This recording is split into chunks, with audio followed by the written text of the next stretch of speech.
এই দিন প্রতিষ্ঠা করার জন্য তোমরাও পরিশ্রম করো, জমিনে রক্ত ঝরাও, মায়ের খাও, জীবন দাও, ধৈর্য ধরো, জেলে যাও, জরিমানা খাও, আইনা ঘরে স্থান নাও, তারপরে দিনকে আমি প্রতিষ্ঠা করব, ঠিক কিনা?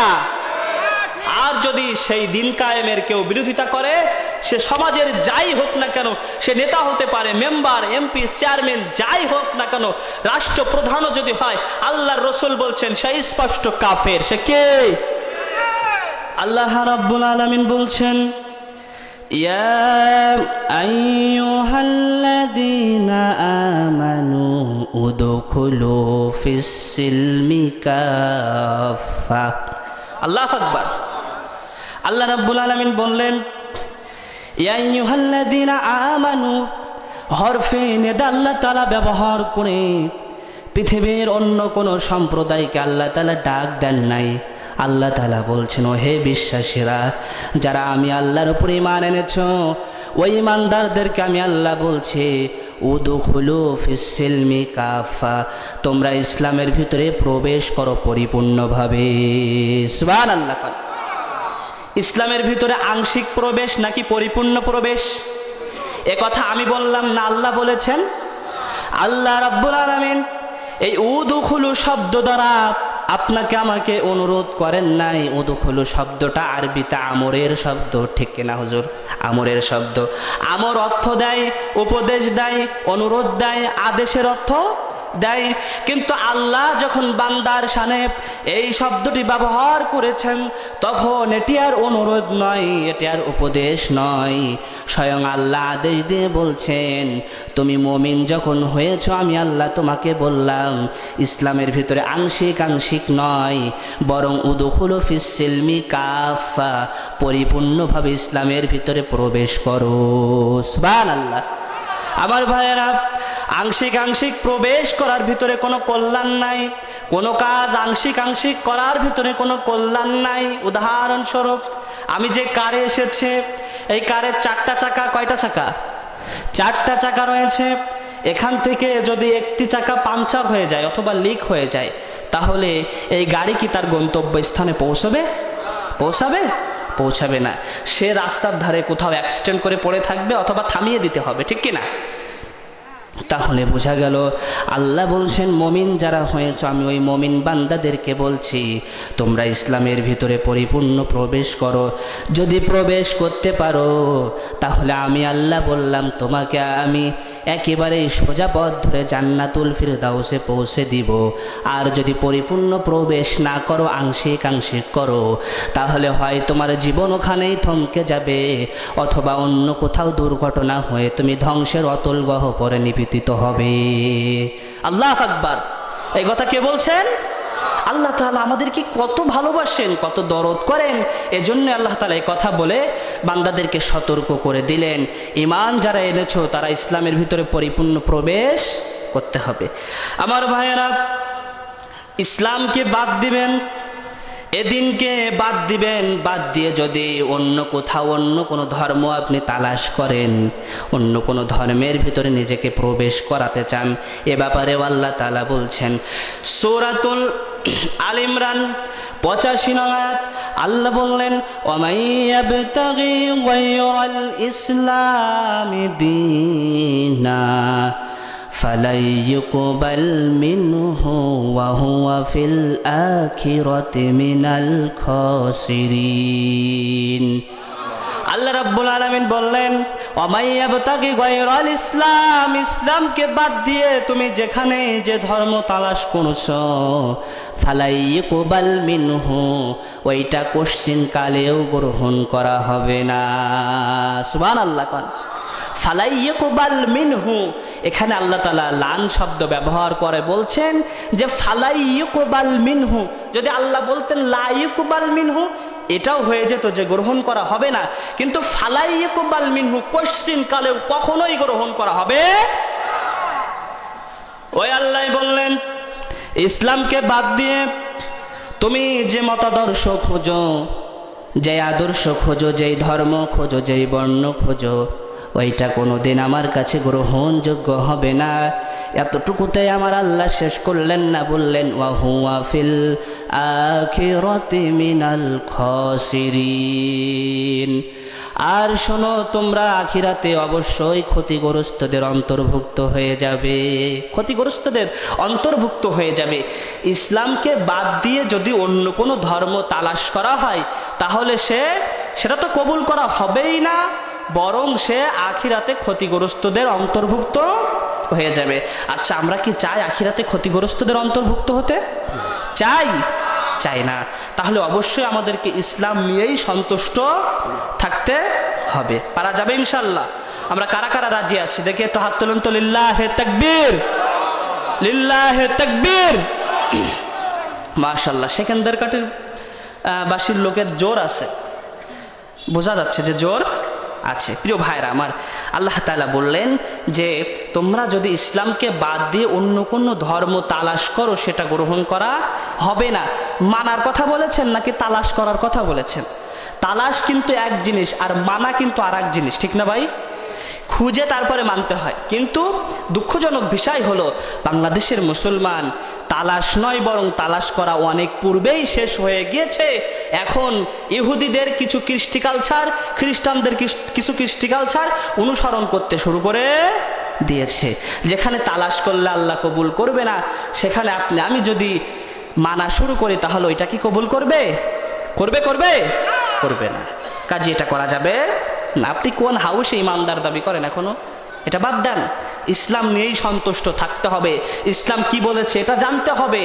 কে কি বলেছে, কোন খ্রিস্টান কি বলেছে, কোন দাদাবাবু কি বলেছে, এইগুলো ইসলামের সাথে সাংঘর্ষিকতা সৃষ্টি করে নিজেকে উপরে নিতে পারবেন না, বরং নিজেকে ধ্বংসর অতল গহ্বরে নিপতিত করতে হবে, ঠিক কিনা?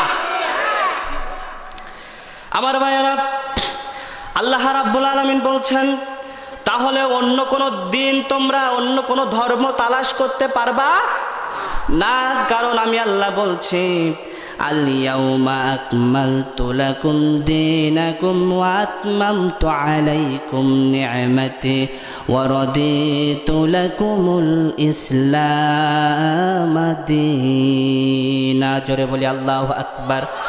আল্লাহ রাব্বুল আলামিন বলছেন আমি এই দিনকে পরিপূর্ণ করে দিয়েছি এবং এই পৃথিবীতে যত ধর্ম রয়েছে, যত বর্ণ রয়েছে, এই ধর্মের ভিতরে, বর্ণের ভিতরে আমি আল্লাহর কাছে একটি দিন হলো গ্রহণযোগ্য, একটি ধর্ম হলো গ্রহণযোগ্য, আর ওইটা হলো ইসলাম। সুবহানাল্লাহ কোন? আমরা ওই ইসলামের অনুসারী। কোন ইসলামের অনুসারী? যে ইসলামকে আল্লাহ তাআলা মনোনীত করেছেন, আমরা ওই ইসলামেরই অনুসারী। সুবহানাল্লাহ বলবেন না? এখন বুঝেন যে ইসলামের কথা আমরা বললাম, এই ইসলাম বাংলাদেশে মুসাফির অবস্থায় আছে নাকি মুকিম অবস্থায় রয়েছে? কায়েম শব্দ আপনারা শুনেছেন, কায়েম শব্দ শুনেছেন না? আল্লাহ তাআলা পবিত্র কুরআনে অসংখ্য জায়গায় বলেছেন আন আকিমুস সালাতা ওয়া আতুজ যাকাত। হুজুর বলেছেন না কথা? হ্যাঁ, এই যে আকিমুস সালাতা, আল্লাহ তাআলা এই একই শব্দ ব্যবহার করেছেন দিন কায়েম, ইসলাম প্রতিষ্ঠার ব্যাপারেও বলছেন আন আকিমুদ্দিন। একই বাপের একই মাজদার, ঠিক না? আল্লাহ তাআলা বলছেন আন আকিমুদ্দিন, তোমরা জমিনের ভিতরে দিন কায়েম করো। এ কথা কার? আমি কি কিছু বানায় বলছি? না। প্রিয় ভাইয়েরা আমার, তাহলে কায়েম, এটা যে কায়েম করে, যে কায়েম হয়েছে, তাকে বলা হয় মুকিম। তাকে কি বলা হয়? মুকিম বলা হয়। আর এই মুকিম শব্দের বিপরীত শব্দ হচ্ছে মুসাফির। কি? মুসাফির। মুকিম শব্দের অর্থ কি? মুকিম হচ্ছে যেটা স্থির হয়ে গেছে, যেটা কায়েম হয়ে গিয়েছে, যেটা অবিচল, যেটা অটুট, এটাকে বলা হয় মুকিম। আরবিতে কি বলা হয়? মুকিম। আর যে স্থির নয়, যে ছুটে চলে যায়, ছেড়ে ছেড়ে চলে যায়, তাকে বলা হয় মুসাফির। তাকে কি বলা হয়? মুসাফির। এই যে আপনাদের এখানে আমি এসেছি না, কালকে আবার সকালে কুষ্টিয়ায় চলে যাব, তাহলে আমি মুসাফির না? আমি তো স্থায়ী না এখানকার। বুঝতেছেন কথা? এখন বলুন, এই এলাকায় মুসাফিরের দাপট বেশি নাকি যে মুকিম তার দাপট বেশি? মুকিমের দাপট বেশি।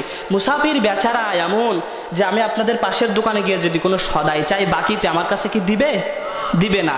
হুজুর আমি যতই ক্ষুধার্ত থাকি না কেন, বলবে হুজুর কই থেকে আসছেন, আপনি বাকি আপনার কাছে দেব না, আপনি বরং না খেয়েই থাকেন। আরবে একটা গল্প রয়েছে, আরব দেশের গল্প বলবো ভাই, মুসাফিরের দুর্বলতা বোঝানোর জন্য বলছি।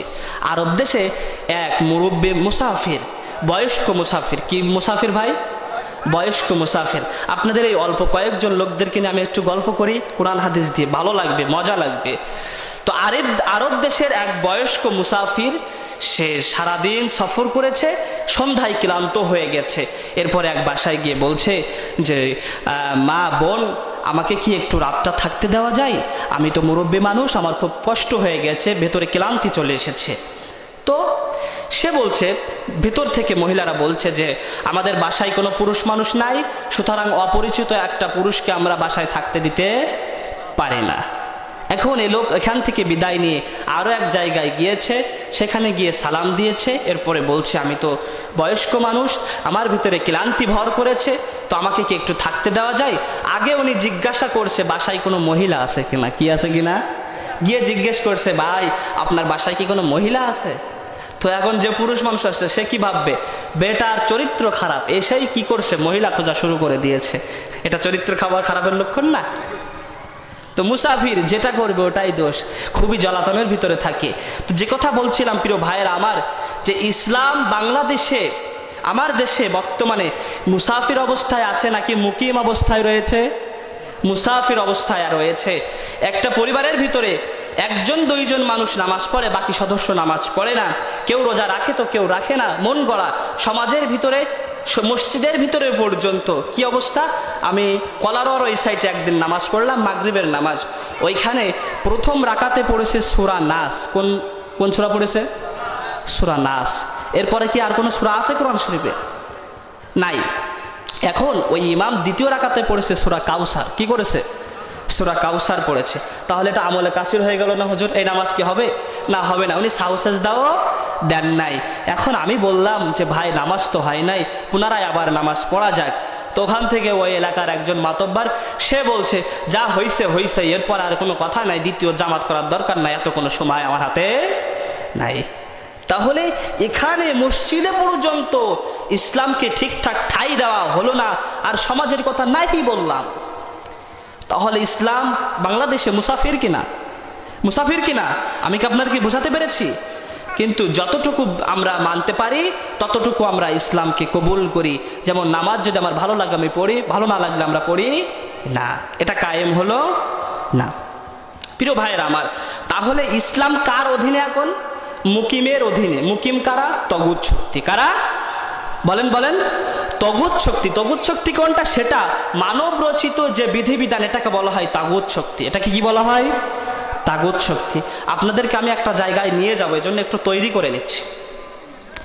আমার ভাইয়েরা, বোঝা গেল তাহলে আমার দেশে আপনি আমি ধর্ম নিয়ে যত আবেগ দেখাই না কেন, কিন্তু ধর্মের ব্যবহারের বেলায় বিবেক আমাদের বিন্দুমাত্র নাই। এ ধর্ম আমরা অনুসরণ করি, এ ধর্ম আমাদের কন্ট্রোলের ভিতরে নাই, আমাদের নাগালে নাই, তগুত শক্তির আন্ডারে চলে গিয়েছে।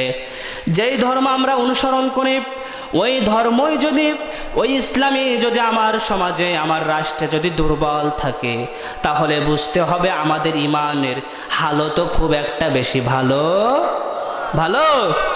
নয়। প্রিয় ভাইয়েরা আমার, তাহলে ইসলামকে কায়েম করার জন্য কি আবার আসমান থেকে ফেরেশতারা নেমে আসবে নাকি এখানে? এই ইসলাম কায়েম করতে হবে কাদের দ্বারা? আমাদের দ্বারা। ইসলাম কায়েম করবে কারা? বলেন বলেন। আপনারা কি ঝিমায়া পড়েছেন নাকি? কারা কারা ঘুমাইছেন হাত তোলেন তো দেখি।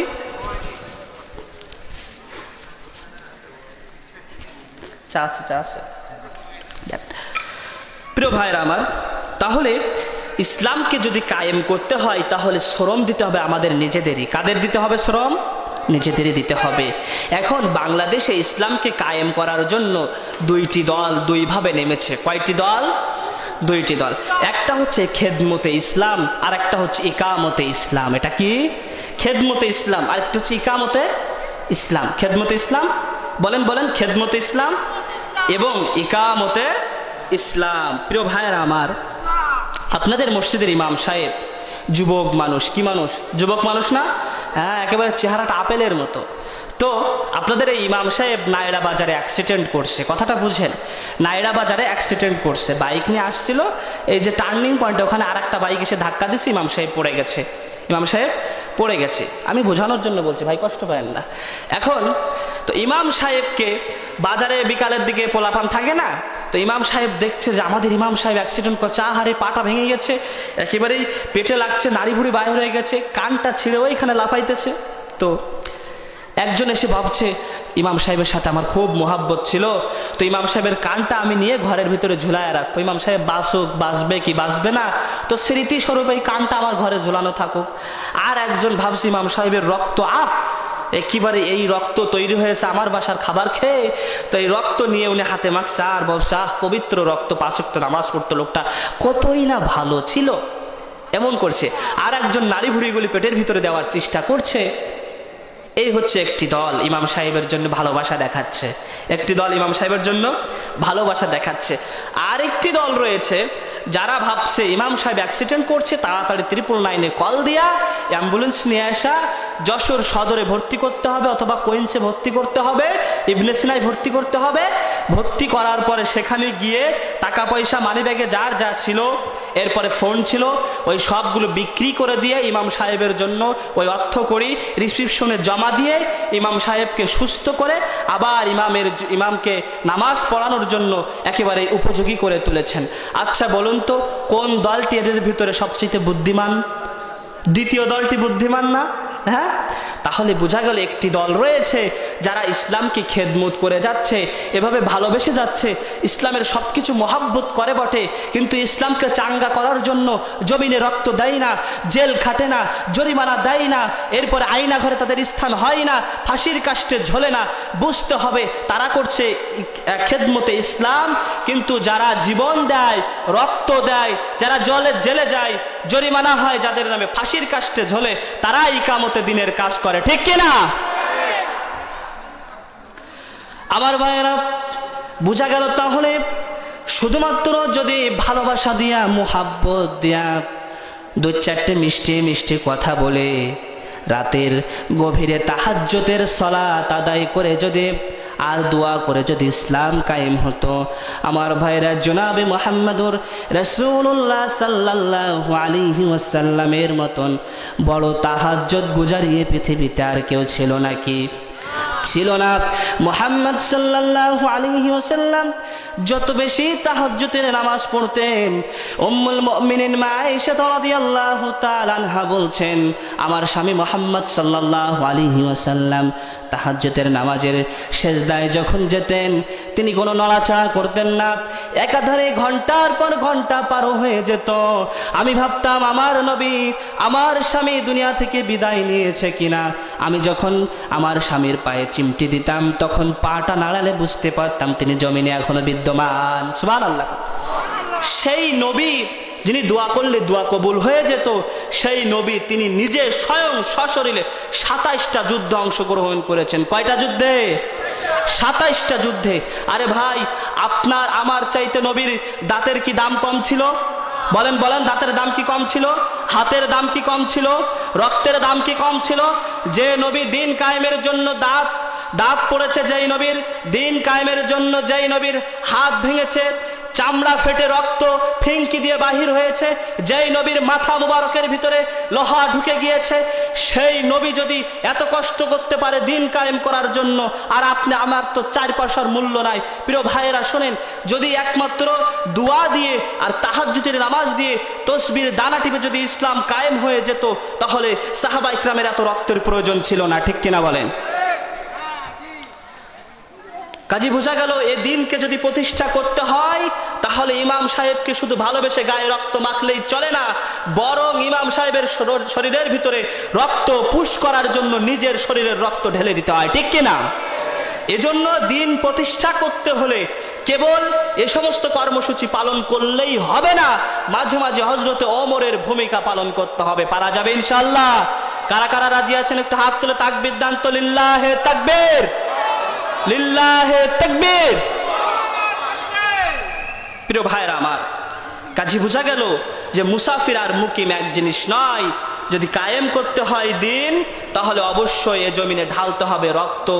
রক্ত ঝরা জমিন উর্বর হয় দিনের জন্য। কিসের জন্য উর্বর হয়? দিনের জন্য। আমরা পারবো ইনশাআল্লাহ? আমরা পরবর্তী আয়াতে যেতে চাই। প্রিয় ভাইরা আমার, আল্লাহ তাআলা বলছেন দিন এমনিতেই কায়েম হয় না। ইউকাতিলুনা ফি সাবিলিল্লাহি ফায়াকতুলুন, আল্লাহ আবার বলেন, আল্লাহ আবার বলছেন ইউকাতিলুনা ফি সাবিলিল্লাহি ফায়াকতুলুন, তোমরা আল্লাহর রাস্তায় মরো এবং আল্লাহর রাস্তায় মারো। কার কথা? আল্লাহর কথা। আল্লাহ রাব্বুল আলামিন এই কথা দ্বারা বোঝাতে চেয়েছেন দুনিয়ার জামিনে তোমরা মানুষের কাছে, মানুষের দ্বার প্রান্তে ইসলামের দাওয়াত নিয়ে যাবে আর তারা গ্রহণ করে নেবে, বিষয়টা কখনোই এমন হবে না। বরং আমি আল্লাহ রাব্বুল আলামিন যুগে যুগে যত নবী রাসূল পাঠিয়েছি, ওই সব নবী রাসূল যখন মানুষের দ্বারে দ্বারে দাওয়াত নিয়ে গিয়েছে, তাদের মতন ভালো মানুষ, যোগ শ্রেষ্ঠ মানুষ, তাদেরকেও মার খাওয়া লেগেছে। ঠিক কিনা বলেন? আল্লাহ রাব্বুল আলামিন সূরাতুশ শূরা সেই আয়াতে আমরা ঢুকে বাড়া, আল্লাহ বলছেন শারআ লাকুম মিনাদ-দীনি মা ওয়াসা বিহি নূহা ওয়াল্লাযী আওহাইনা ইলাইকা ওয়া মা ওয়াসাইনা বিহি ইব্রাহিমা ওয়া মূসা ওয়া ঈসা আন আকিমুদ-দীন ওয়া লা তাতাফাররাকু ফীহি কাবুরা আলাল মুশরিকিন। আল্লাহ রাব্বুল আলামিন বলছেন শারআ লাকুম মিনাদ-দীনি মা ওয়াসা বিহি নূহা, আমি আল্লাহ তাআলা শরীয়তকে বিধিবদ্ধ করে দিয়েছি, এ দিনকে আমি আল্লাহ রাব্বুল আলামিন বিধিবদ্ধ করে দিয়েছি। এ দিন আর কোনোদিন পরিবর্তন হবে না, এ দিন আর কোনোদিন রূপান্তর হবে না, এ দিন কারোর সামনে গিয়ে অন্যরকম হয়ে যাবে না। আধিপত্য যাদের রয়েছে, ক্ষমতা যাদের রয়েছে, সমাজে যাদের বিশাল দাপট রয়েছে, ওই দাপটশীল মানুষদের সামনে গিয়ে এদিনের কোনো ধর্ম, এদিনের কোনো আয়াত বিলুপ্ত হবে না। আমি আল্লাহ রাব্বুল আলামিন শারআ লাকুম মিনাদ-দীনি মা ওয়াসা বিহি, আমি আল্লাহ রাব্বুল আলামিন এই শরীয়তকে বিধিবদ্ধ করে দিয়েছি। মা ওয়াসা বিহি নূহা, এই শরীয়ত দিয়েছিলাম হযরতে নূহের উপরে। কার উপরে? নূহ আলাইহিস সালামের উপরে। নূহ আলাইহিস সালামের নাম আপনারা শুনেছেন? শুনেছেন? যিনি 950 বছর হায়াত পেয়েছেন। কয় শত বছর? 950 বছর। আমরা কয় বছর বাঁচি ভাই? 50-60, এভারেজ করলে 60 বছর। তো হযরতে নূহ আলাইহিস সালাম 950 বছর দাওয়াতি কাজ করেছেন। এই 950 বছর দাওয়াতি কাজ করে তার দাওয়াত কবুল করেছেন মাত্র 80 জন লোক। কয়জন লোক? 80 জন লোক। এর ভিতরে 40 জন মহিলা আর 40 জন পুরুষ। কয়জন ভাই? 40 জন মহিলা আর 40 জন পুরুষ। এই কয়েকজন মাত্র দাওয়াত কবুল করেছেন। হযরতে নূহ বলছেন, আমি আমার কওমকে 950 বছর আল্লাহর দিকে আহ্বান করেছি। কত বছর? 950 বছর আল্লাহ তাআলার দিকে আহ্বান করেছি। আমি এরকম করি নাই দিনের বেলায় দাওয়াত দিয়ে রাতে ঘুমিয়েছি, এমনটা আমি করি নাই। বরং আমি দিনে দাওয়াত দিয়েছি, রাতে দাওয়াত দিয়েছি। মানুষের কাছে যখন দাওয়াত নিয়ে গিয়েছি, ওই মানুষগুলি আমাকে আক্রমণ করেছে। ওই মানুষগুলি আমাকে এমন মারধর করতো, আমার গা দিয়ে শরীর দিয়ে রক্ত ঝরতো।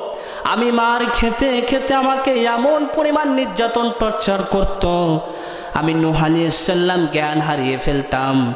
আমি এত বেশি কান্নাকাটি করতাম, এত বেশি রোনাজারি করতাম, যার কারণে আমার নামই হয়ে গেল নূহ। নূহ শব্দের অর্থ হচ্ছে কান্নাকাটি করা। কি করা? রোনাজারি করা, কান্নাকাটি করা। ঠিক না হুজুর? নূহ শব্দের অর্থ কান্নাকাটি করা। ওনার মূল নাম হচ্ছে আব্দুল গফফার। কি নাম? আব্দুল গফফার। নূহ আলাইহিস সালাম বলছে 950 বছর কওমের কাছে দাওয়াত দিয়েছি, সাদরে কেউ কখনো আমাকে গ্রহণ করেন নাই। 950 বছর পরে গিয়ে কোনো নবীর জন্য বদদুয়া করা নবীর সাথে যায় না, তাদের চরিত্রের সাথে যায় না।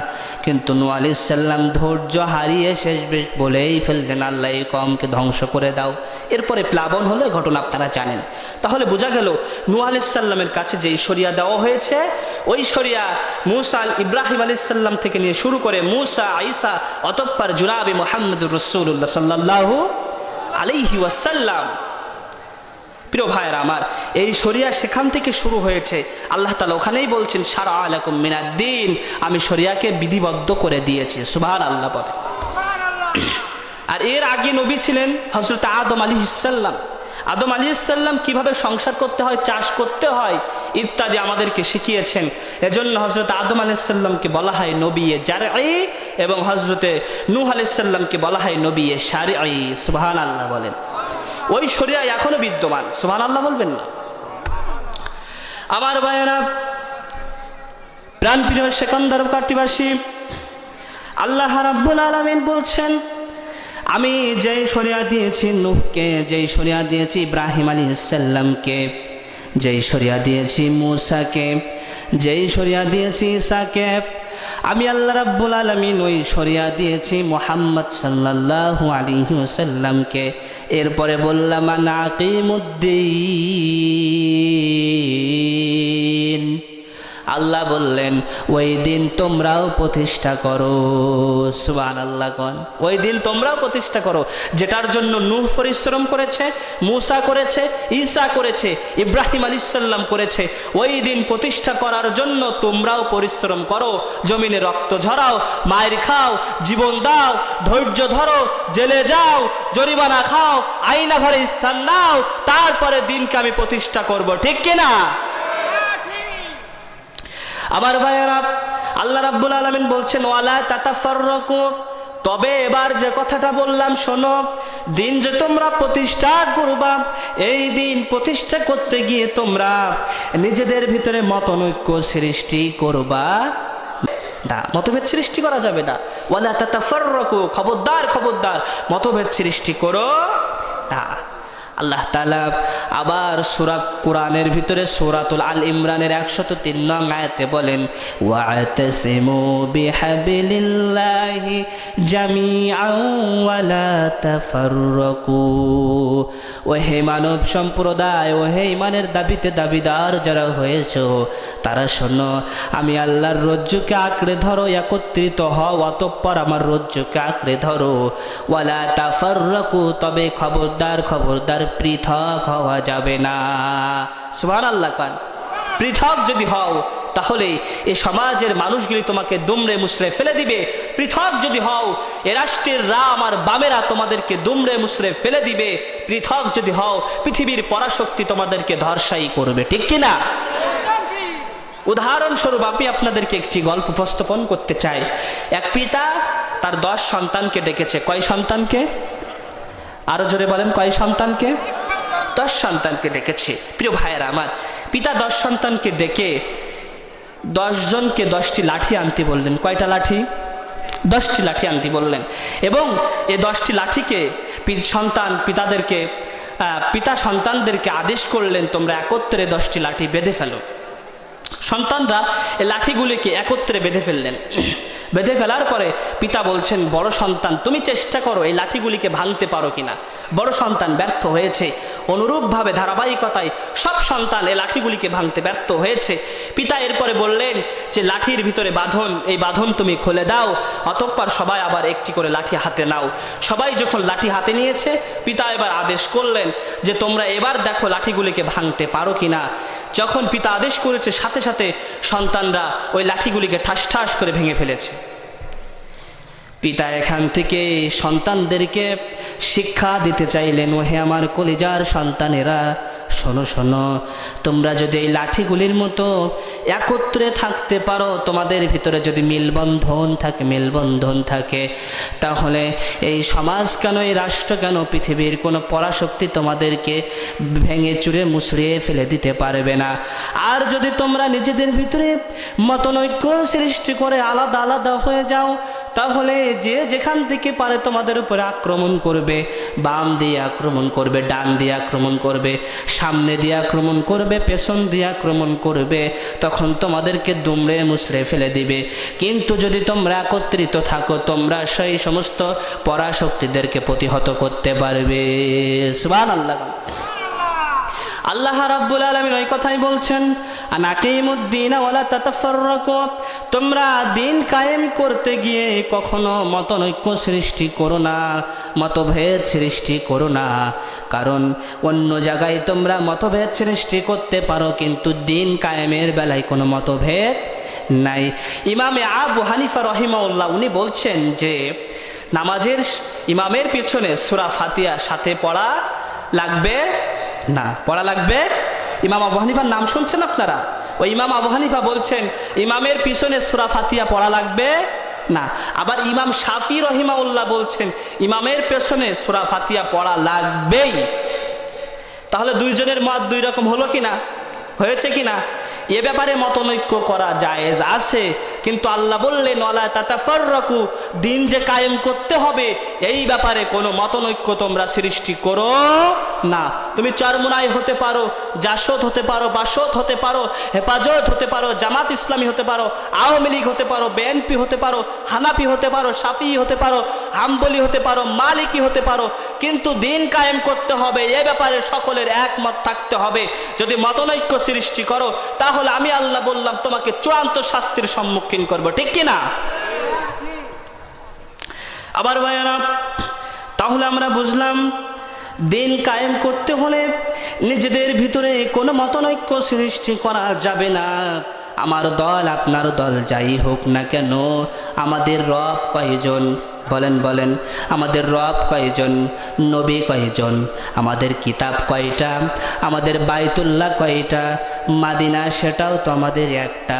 তাহলে পরে প্রিয় ভাইরা আমার, মতনৈক্য সৃষ্টি করে কোনো লাভ নাই। আপনি যে পথে হাঁটছেন এই যে নাইডা বাজার থেকে যদি আপনি শুরু করেন বাগাছাড়ায় যাবেন, এপাশ দিয়েও বাগাছাড়ায় যেতে পারবেন। আবার যদি মনে করেন এপাশ দিয়ে মাটি কোমরা ঘুরে হাড়িখালি হয়ে এপাশ দিয়ে হাইওয়ে দিয়ে বাগাছাড়ায় যাবেন, তাও যেতে পারবেন। কিন্তু বোঝা গেল আপনার আমার ডেস্টিনেশন, আমাদের লক্ষ্য হলো জান্নাত। আর ওই জান্নাতে যদি যেতে হয় দিন কায়েম করতে হবে। দিন কায়েমের ইসলাম প্রতিষ্ঠার বিকল্প কিছুই নাই। আপনি নামাজ পড়তে পারেন, রোজা করতে পারেন, হজ করতে পারেন, যাকাত দিতে পারেন, এরপরে আপনি সমাজে উন্নয়নমূলক কাজ করতে পারেন।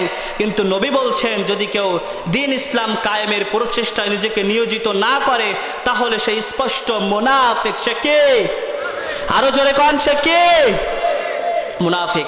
আর যদি সেই দিন কায়েমের কেউ বিরোধিতা করে, সে সমাজের যাই হোক না কেন, সে নেতা হতে পারে, মেম্বার, এমপি, চেয়ারম্যান যাই হোক না কেন, রাষ্ট্রপ্রধানও যদি হয়, আল্লাহর রাসূল বলছেন সে স্পষ্ট কাফের। সে কে? এজন্য আপনি দিন কায়েমের প্রচেষ্টায় নিজেকে নিয়োজিত রাখেন না, এটা তো একটা বিষয়, কিন্তু বিরোধিতা করছেন, আপনি কাফের হয়ে মরবেন, পাগল হয়ে মারা যাবেন, ঠিক কিনা? সব জায়গায় লাগতে নাই, সব জায়গায় লাগতে নাই, সব জায়গায় হাত দিতে নাই। এগুলো বুঝতে হবে। আপনার কনসেপ্ট, আপনার ধারণা আপনি এখনো ক্লিয়ার করে নিন, পড়াশুনো করুন, কোরআন হাদিস এগুলো বুঝুন। কিছুই বুঝেন না, উল্টাপাল্টা কথা কন। হ্যাঁ, শুধুমাত্র আলিফ বাতা আর দু চারটা একেবারে চটি বই পড়ে যদি মুফতি হওয়া যেত, মাওলানা হয়ে যেত, তাহলে পৃথিবীতে এত বড় বড় ইসলামিক বিশ্ববিদ্যালয়ের দরকার ছিল না, মাদ্রাসার দরকার ছিল না, পীর সাহেবদের খেদমতের দরকার ছিল না, উস্তাদদের দরকার ছিল না। আপনাকে বুঝতে হবে, আপনি এগুলো করবেন না। আমার ভাইয়েরা, আল্লাহ রাব্বুল আলামিন বলছেন দিন কায়েমের বিরোধিতা যারা করবে তারা হলো কাফের। আর যারা দিন কায়েমের প্রচেষ্টায় নিজেদেরকে নিয়োজিত করবে না তারা হলো মুনাফিক। তারা কি? আব্দুল্লাহ বিন উবাইয়ের নাম আপনারা শুনেছেন কিনা? আব্দুল্লাহ বিন উবাই রাসূলের পেছনে নামাজ পড়তো। কার পেছনে?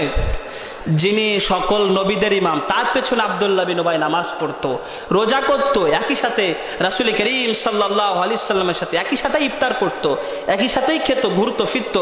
কিন্তু রাসূল যখন জিহাদে অংশগ্রহণ করেছে, আব্দুল্লাহ বিন উবাই তখন যুদ্ধে অংশগ্রহণ করেন নাই। এজন্য তাকে বলা হয় রাইসুল মুনাফিকুন, তিনি মুনাফিকদের সর্দার, লিডার। আমরা কি ওই মুনাফিকদের সর্দার হতে চাই না? প্রিয় ভাইয়ারা আমার, আপনি চার দেওয়ালের মাঝখানে বসে গুটি চালেন আর নিজের বড় মাতব্বার ভাবেন। হ্যাঁ, আল্লাহ বলছেন এই মাতব্বারের কোনো দাম আল্লাহর কাছে আছে? নাই। আমার ভাইয়ারা, পৃথিবীতে সব প্রাণীদেরকে আল্লাহ রাব্বুল আলামিন দিন মানতে বাধ্য করেছেন, ইসলাম মানতে বাধ্য করেছেন, কিন্তু মানুষকে আল্লাহ রাব্বুল আলামিন ইসলাম দিন মানতে বাধ্য করেন নাই। পৃথিবীতে যত প্রাণী রয়েছে আল্লাহ তাআলা সকল প্রাণীদেরকে দিন মানতে, ইসলাম মানতে বাধ্য করেছেন। কিন্তু মানুষকে আল্লাহ তাআলা বাধ্য করেন নাই। আপনি কেমনে বলতে পারেন যে হুজুর কেমনে পৃথিবীতে সকল প্রাণী দিন মানতে বাধ্য? আপনাদের গ্রামে সকালে কি গরু জবাই হয়েছিল? হয়েছিল গরু জবাই? হ্যাঁ, এই যে গরু, আল্লাহ তাআলা এটাকে, এর সৃষ্টিকর্তা কে? আল্লাহ তাআলা। এই যে গরু দুধ দেয়, এটা কার অর্ডারে দেয়?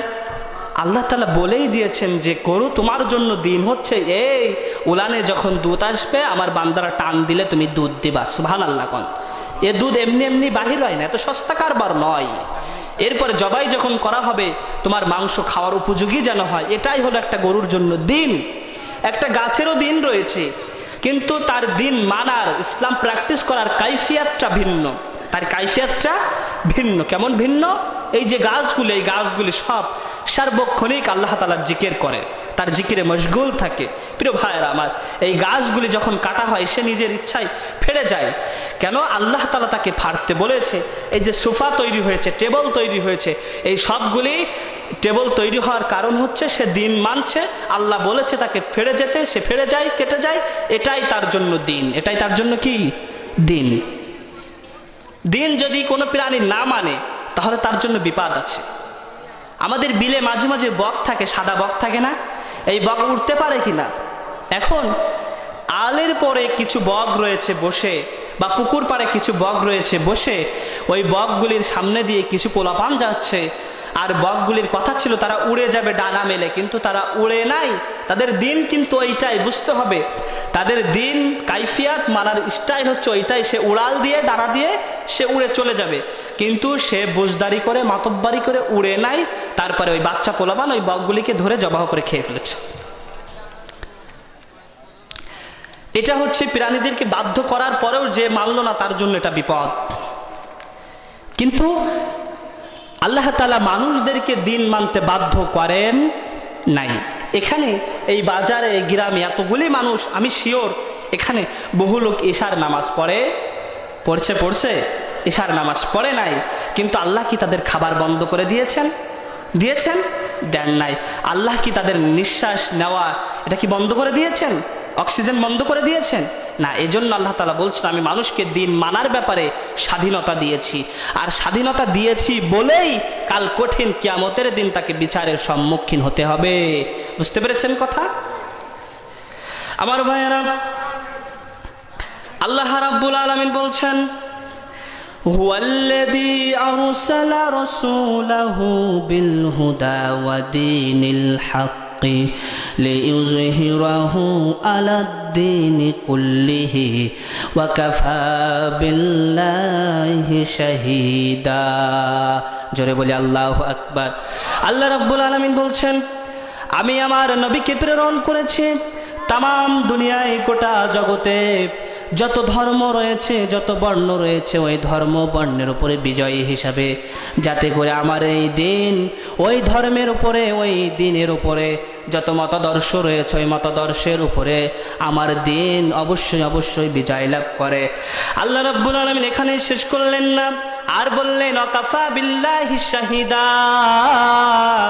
আমি আল্লাহ বললাম, এটার সাক্ষ্য আমি আল্লাহ নিজেই দিলাম। সুবহানাল্লাহ কোন।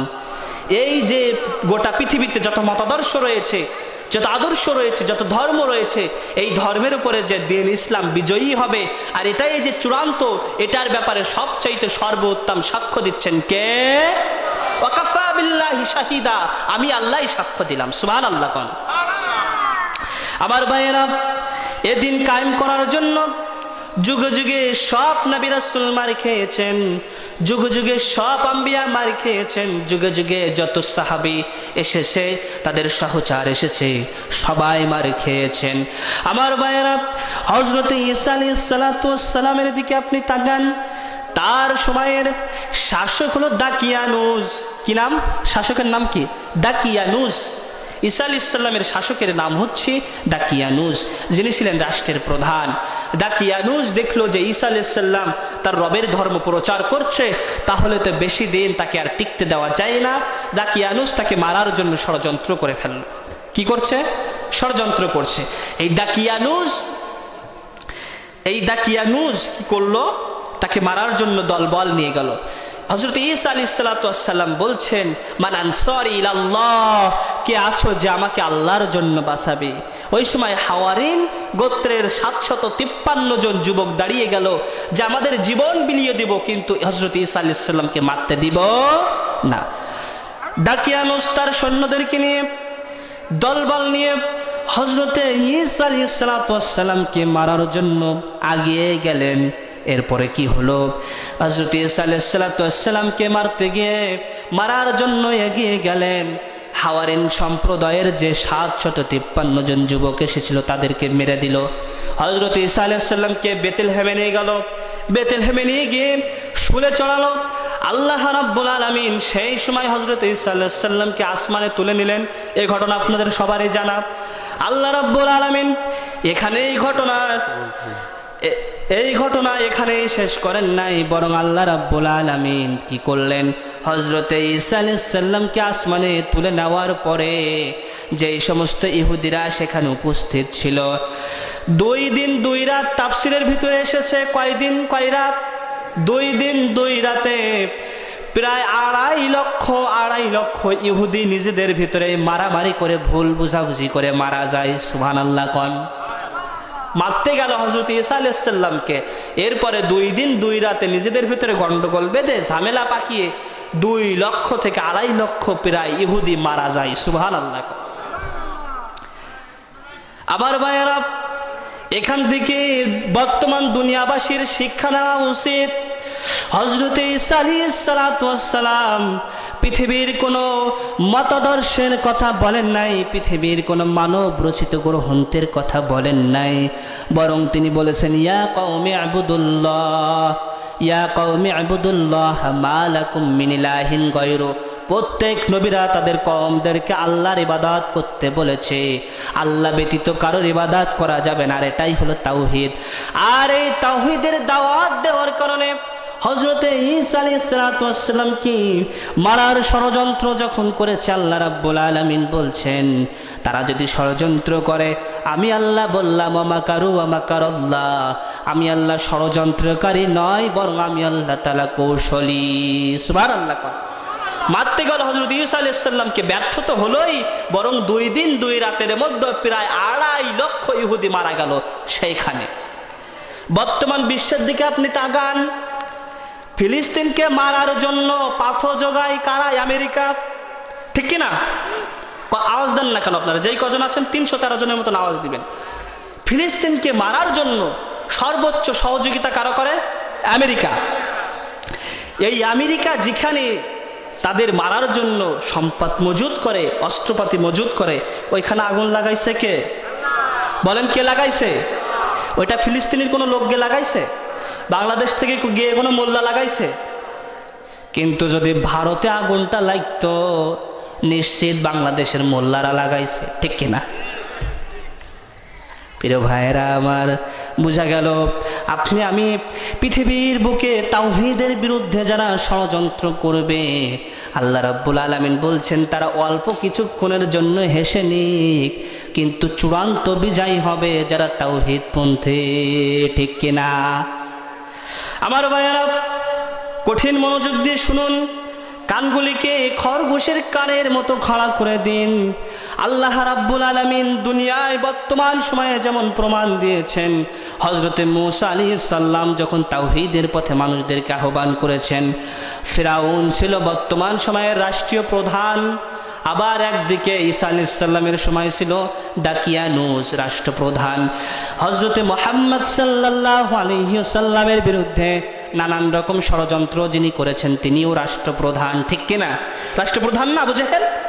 আবার অপরদিকে ইব্রাহিমকে যে মারার ষড়যন্ত্র করেছে নমরুদ, রাষ্ট্রপ্রধান, ঠিক কিনা? বর্তমান সময়েও যারা তাওহীদের পক্ষে লড়ে, তাওহীদের কথা বলে, ইসলাম জমিনে কায়েম হোক এই কথা যারা বলে, তাদের বিরুদ্ধেও স্বয়ং রাষ্ট্রপ্রধানই মামলা দিয়েছিল, ঠিক কিনা?